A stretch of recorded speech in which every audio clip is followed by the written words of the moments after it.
Welcome back to Eggtoberfest Sunday. In a little bit, we'll have Terry Koval, one of my favorite chefs, stop by for an amazing dish. And then later on, we'll head to Europe for some other amazing cuisines. Right now, we're here at Wild Heaven in Atlanta, Georgia with Brewmaster Eric Johnson.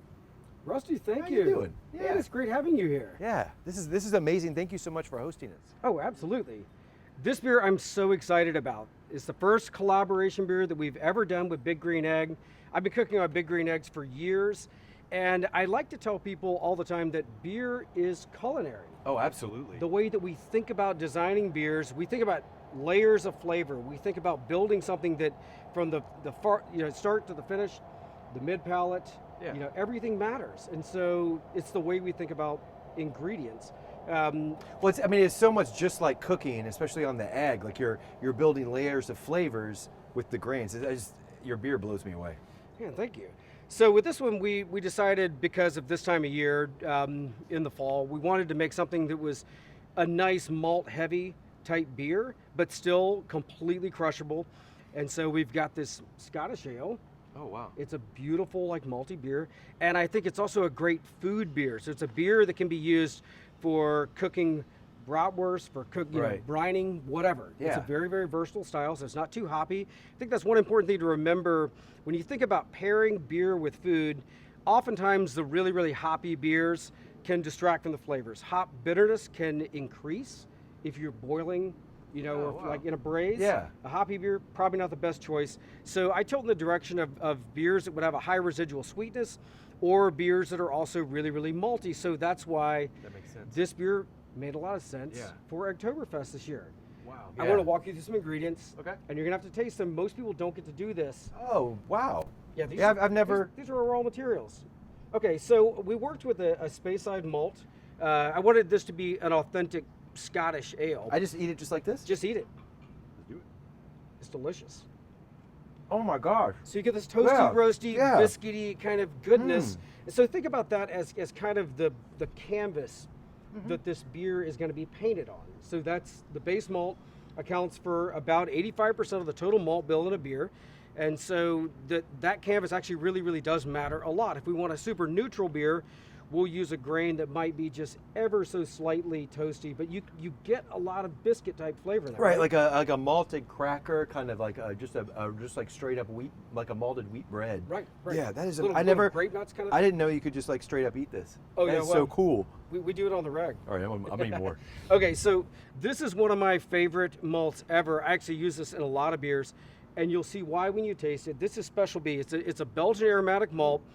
And it actually tastes like raisins, plums, prunes, all these deep caramelized Maillard reactions. You ought to make a dish with that. Yeah. You ought to make a dish with that. Wow. Isn't that fantastic? It's like it's got like this toasted nuttiness. Yeah. Like the tiniest little bit of bitterness, but it's just fruit, like dry dark fruit, like currants. Oh yeah. It's unbelievable. Like big, Special wow. B. If you're a home Who brewer. knew? Oh, I did. Oh Yeah. All right. This is actually one of the dominant malts in most of the dark beers that we enjoy. So you think stouts, porters, etc. We think in terms of roasted malt, chocolate malt, black patent, some of those really, really dark malts. All of these grains are genetically identical. It's all two-row barley. So the difference in the color and the flavor has to do with what temperature they kiln the malt at and for how long. Just like in coffee beans. Right. So French roast, darker than blonde, etc. So try this. This is a malt. This is chocolate malt. It actually tastes like chocolate, coffee, deep roasted flavors, and that gives it a lot of color. Oh, wow. But then you can see that next layer of more umami intensity being added to the beer. Right. Yeah. It's got a deeper, darker. This one was more toasty. I just assumed by color this would be like even more toasty than that. But it's got black chocolate. Yeah. Dark chocolate. Definitely. Yeah. It's got like a chocolate aftertaste. It's got a great crunch. I think we have a new breakfast cereal. Oh yeah. Yeah, you definitely do. That's so neat. There are a lot of flavors that we also built into this beer. We use traditional UK hops, and the yeast strain that we select matters immensely. Brewers don't make beer, we make wort or sweet water, sugary water. Yeast is what actually converts that sugar into alcohol and carbon dioxide. So the yeast actually does all the heavy lifting. You probably wouldn't even want to drink what we make. It's just sugary water. But the yeast, it brings so many dogs to the yard. and all the esters, the phenol, so those tropical notes. In this case, the yeast that we selected is giving us this really nice, peaty, almost smoky, clovey kind of sounds aspect delicious. of the beer. Yeah, So it's like you're a chemist and a chef all at the same time. there is art and science to it, absolutely. I love that. I just love that so much. Yeah, man. Yeah. Well, I want you to try this beer. Okay. And then one thing I love about your cooking, Rusty, is that you've cooked with beer for as long as I've known you. Right. Which has been a long time, Yeah. probably a decade now. Yeah. Wow. Decade. And I love that marriage of what you do with beer and food. And I think it's next level. It's fascinating to me. Thank you. And I'm super excited to see what you do with this beer. I want you to try it definitely. first.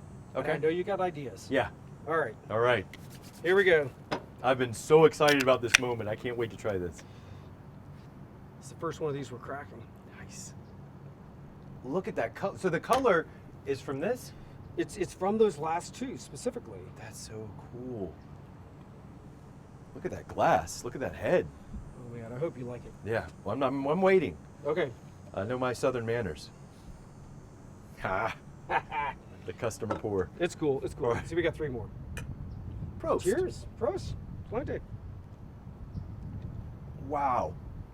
You would expect it to be really, really like a dark, heavy flavor based on the color. It's malty, it's scotchy, it's like caramel. This is perfect. I know exactly what we can do with this after the second sip. It's a pretty dry beer. So some beers have like a big residual sweetness left over. That makes them a little less drinkable, in my opinion. It makes them great for food sometimes.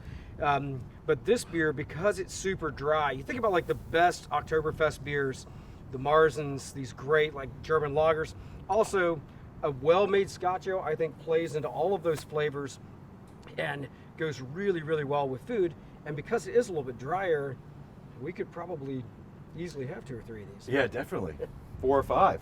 All right, let's cook. So what I'm thinking is with that malty flavor, with that kind of like that dark caramel, making a brine. So making a brine will season the meat from the inside out. So as it smokes on the big green egg, it'll baste itself while it cooks. And it's a lot harder to overcook a piece of chicken or a piece of pork, which are very lean, if you brine them first.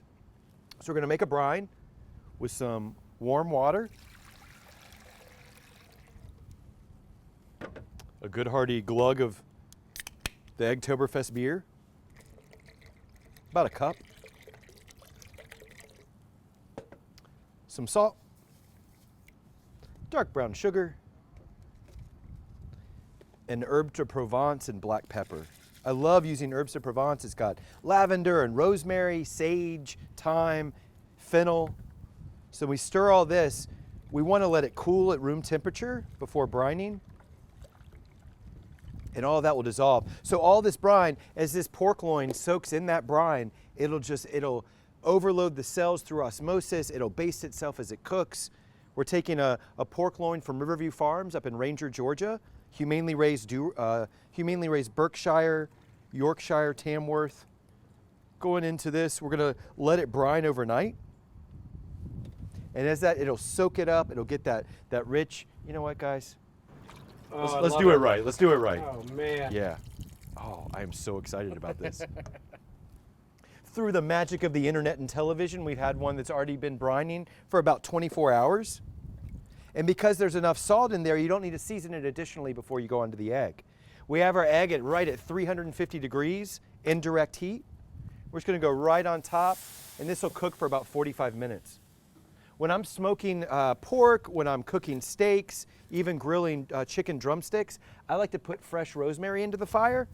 And by doing that, you get that beautiful oil of the rosemary, that smoky herbal richness.